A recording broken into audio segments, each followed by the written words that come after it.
Well, howdy, homesteaders. Welcome back. If you're new to the channel, my name's Jeremy, and we are Colony Hills Homestead. Do you remember back, maybe, your mom and dad or your grands telling you about vegetable gardening and plant this with that and that with this because they get along real well and they seem to help each other out? Well, that's called companion planting. And now, more so than ever, there's some science to that magic. I'm going to share with you today two of my favorite companion plants to plant with tomatoes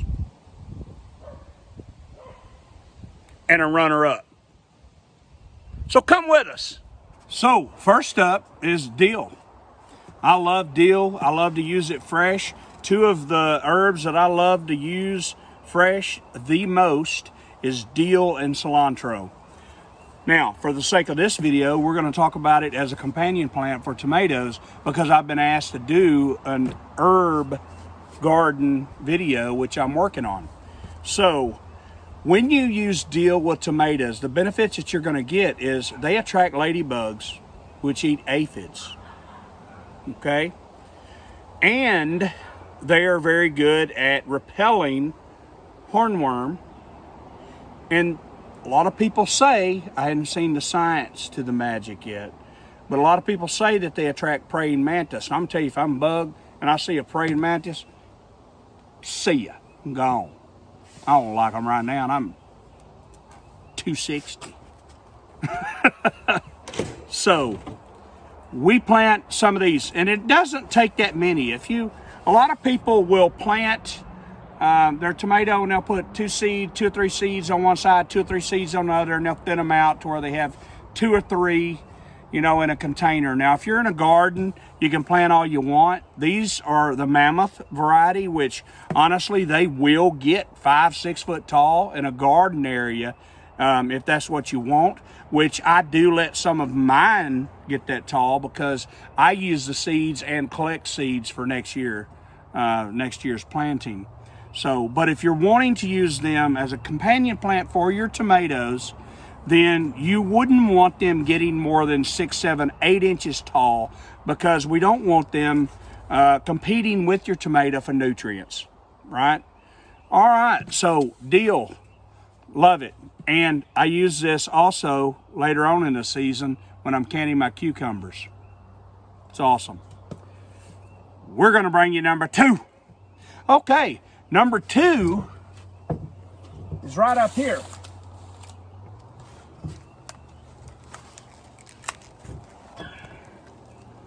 That's right. If you're a gardener, you know what that is. So, these are marigolds. Marigolds are great for every garden.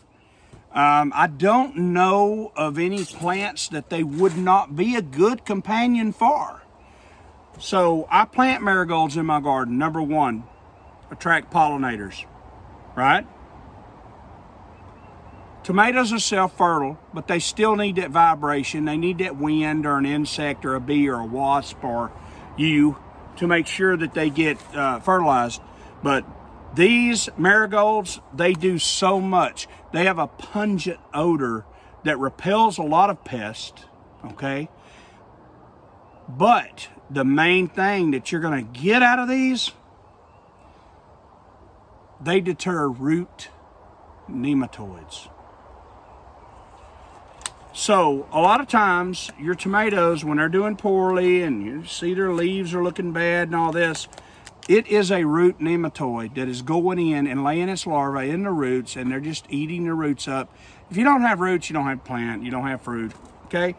That's where marigolds come in, all right? They're good to plant around everything. And by the way, they're beautiful. And I'm not going to go into details. I told you I'm doing an herb garden video soon. The petals, they look really good in a salad.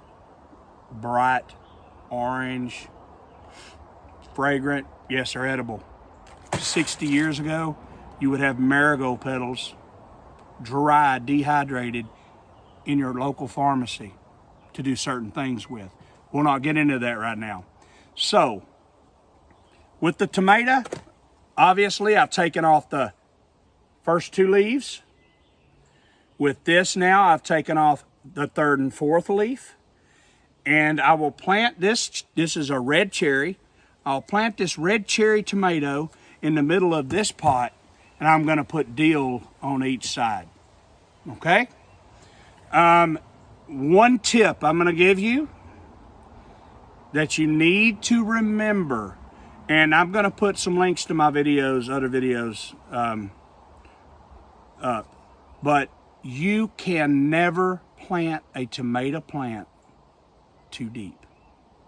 You'll never hear me or anybody that knows tomatoes say that.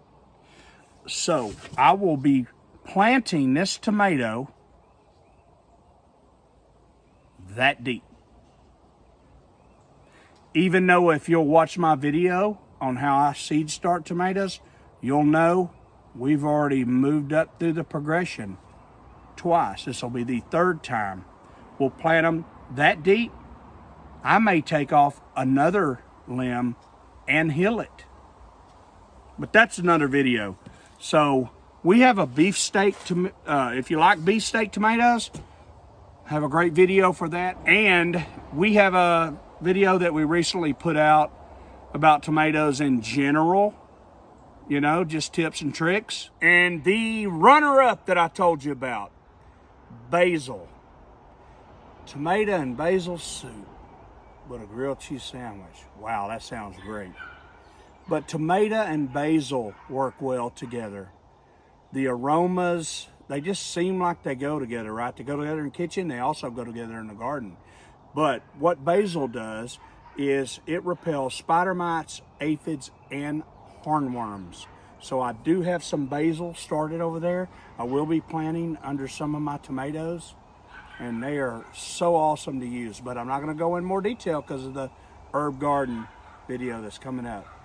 Told you I'd give you the third one. All right, guys. So until the next video, take care, keep growing, get outside, enjoy the sun, enjoy nature, because it's good for you.